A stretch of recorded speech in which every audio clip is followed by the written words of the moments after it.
Fala, estudante! Estou de volta para fazer um vídeo para você sobre geografia no Enem. Fiz a semana do Enem, estava estudando, fiz um podcast e vim trazer tudo que você precisa saber sobre geografia do Enem. A primeira coisa que a galera pergunta é: Vareta, o que mais cai no Enem? Simples. Nos últimos anos, peguei os últimos 5 anos, cai um pouco mais de geografia geral do que de geografia do Brasil. Em geografia geral, questões referentes à globalização e indústria são questões que tiveram uma alta recorrência.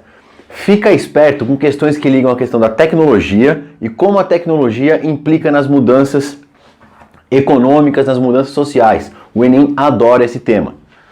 Quando eu peguei as questões de geografia do Brasil e fui olhar, estava empatado em geografia física, humana e econômica. Na geografia física, a parte de climatologia e de vegetação é o mais cobrado. Na geografia econômica, anteriormente, nas provas mais de trás, estava se cobrando muito a questão do agronegócio. Deu uma diminuída nos últimos anos, mas estatisticamente é isso que aparece. Ainda falando sobre dados da prova, no ano de 2018 foram 17 questões de geografia e 16 em 2019. Fica sempre nessa média, entre aí 16, 17 questões, raramente foge disso. Só que melhor do que saber quantas questões é saber a palavra de comando. Você já deve ter ouvido falar sobre isso, sobre a palavra de comando da questão. E estourado, a palavra de comando que mais aparece é identificar. Se eu não me engano vou até colar aqui, ó, na colinha, foram 5 questões que cobravam identificar em 2018 e 8 questões, metade da prova, em 2019. Como assim identificar? A prova vai aparecer, vai ter aquele texto, uma imagem, um gráfico, vai ter aquela contextualização e daquela contextualização vai estar mostrando algum fenômeno geográfico, um fenômeno da geografia econômica, da geografia política, da geografia humana, sobre algum tema geográfico. E você tem que saber identificar qual é esse fenômeno, qual é esse evento geográfico que está acontecendo, que está sendo descrito no texto. Essa é a habilidade mais cobrada.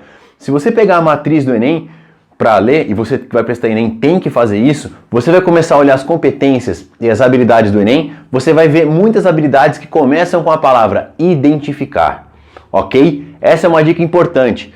Tanto que os textos são grandes, mas as respostas do Enem são pequenas, porque eu descrevo no texto e cobro o nome do conceito na alternativa. Só aqui você já pode dar uma boa direcionada nos seus estudos. Mas vamos lá, Vareta, quero mandar bem no Enem, o que você pode me falar? Eu posso te falar que, primeiro, eu não sei onde você está vendo esse vídeo, mas se estiver vendo aqui no YouTube, deixa um curtir, se inscreve no canal, vou voltar a produzir vídeos para o YouTube. Se você estiver no Instagram, no IGTV, deixa seu curtir também, compartilha, estamos fazendo um negócio massa aqui agora também, pegando o YouTube e IGTV. Vamos lá. 4 dicas para você mandar benzaço no Enem. 2 delas funcionam para todas as áreas e 2 são mais ligadas à questão da geografia. Primeiro, leitura. Cara, pega aquela prova de linguagens do Enem. Quanto tempo você fica lendo? É texto que não acaba. Então vamos lá. O Enem tem como característica ser uma prova que cobra leitura e interpretação. Logo, para você ter uma boa interpretação de texto, você tem que saber ler. Como você aprende a ler? Treinando. Lendo revista, lendo jornal, lendo livro e lendo diferentes livros. Falei isso com uma galera, vi isso no livro do Humberto, que tem um canal no YouTube da hora, pessoa falando sobre Enem principalmente. Humberto Mariano, não sei se é esse o nome dele certinho, mas é o seguinte, ele falava que o livro Harry Potter, que é um livro que muita gente leu, tem 12 palavras por frase, enquanto Razão e Sensibilidade tem 24. Por que eu estou te dizendo isso? Atualmente, eu vejo muitos adolescentes, muitos vestibulandos lendo, mas em geral são livros muito diretos. O que quer dizer isso? O livro com uma informação muito direta de uma interpretação muito fácil. A hora que você cai lá no Enem e ele joga um texto com um parágrafo mais longo, uma frase mais longa, cheio de orações dentro de uma mesma frase, onde a interpretação fica um pouco mais complexa, você não está treinado. Por isso, quem presta FUVEST, Unesp, Unicamp, pegar esses livros para ler, pegar lá 1984, pegar livros que tenham uma interpretação um pouco mais complexa, vai treinar você a interpretar melhor a prova do Enem. O que eu falei funciona para todas as áreas, porque às vezes um texto científico de biologia, um texto da área das exatas, tudo vai depender dessa interpretação. Segunda coisa, repertório.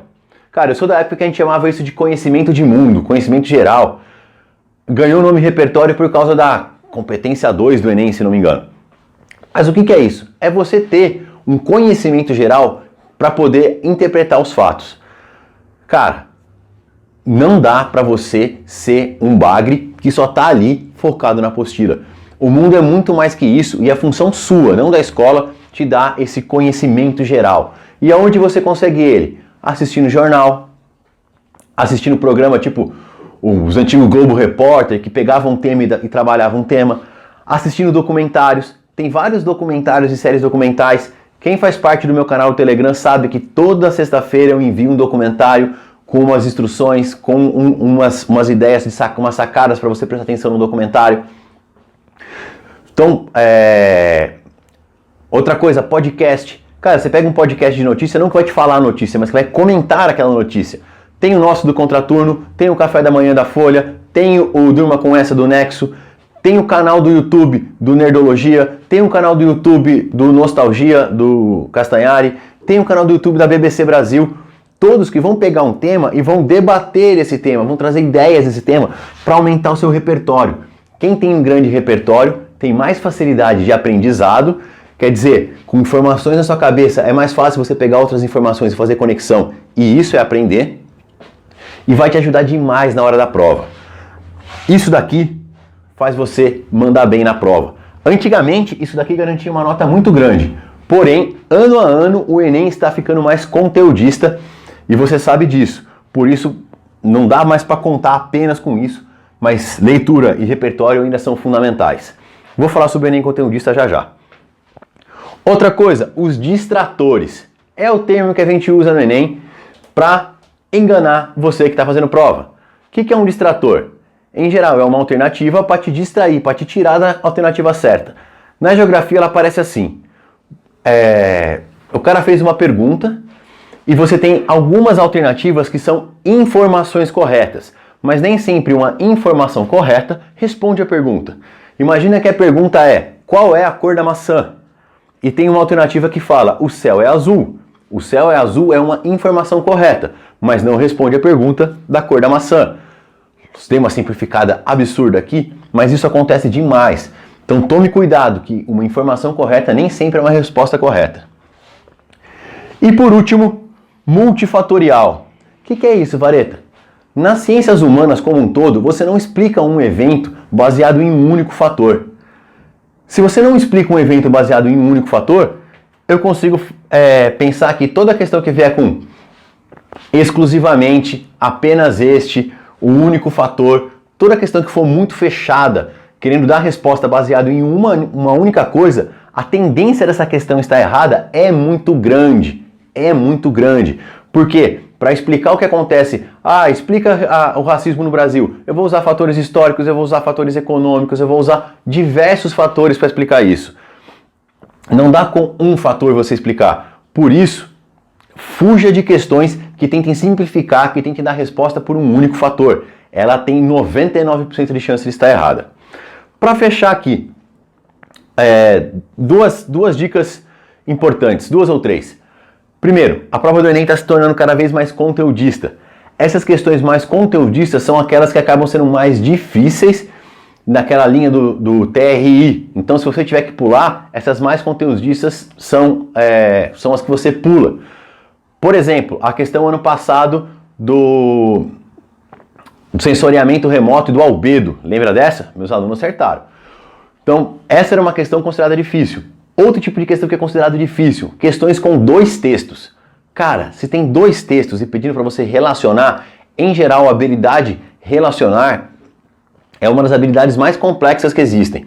Então se você tiver com dúvida de saber como que eu acho uma questão mais fácil e mais difícil, tá aí na geografia. Questões com 2 textos e questões que têm um conteúdo muito específico. Última diquinha para você. O Enem, tradicionalmente, essa palavra tradicionalmente você grifa, ele faz um banco de questões, e esse banco de questões é pré-testado até para eles ranquearem o TRI das questões. Por isso, não é normal você encontrar textos do ano de 2020 na prova de 2020. Isso aconteceu ano passado. Aconteceu ano passado porque teve uma interferência do governo, o governo não gosta que tem questões sobre ditadura. Então, houve uma interferência retirando questões, e aí colocaram questões que estavam fora do banco de questões do Enem. Porém, isso não é normal. Por que eu estou te dizendo isso? É legal você entender a atualidade, entender o que está acontecendo, porém, o que está acontecendo esse ano, tipo Covid, a chance de aparecer, se a questão passar por todo o processo correto, não tem como aparecer. A Covid é de 2020. Não dá tempo hábil deles fazerem todo o processo. Não estou dizendo que não vai cair, porque o cara pode burlar igual, tem interferência igual teve no passado. Mas, historicamente, pelo processo de resolução, de formatação de questão, não é para aparecer. Curtiu? Essa aqui é uma radiografia do Enem na parte de geografia. Beijo pra vocês, curte, compartilha, a gente se fala no próximo vídeo.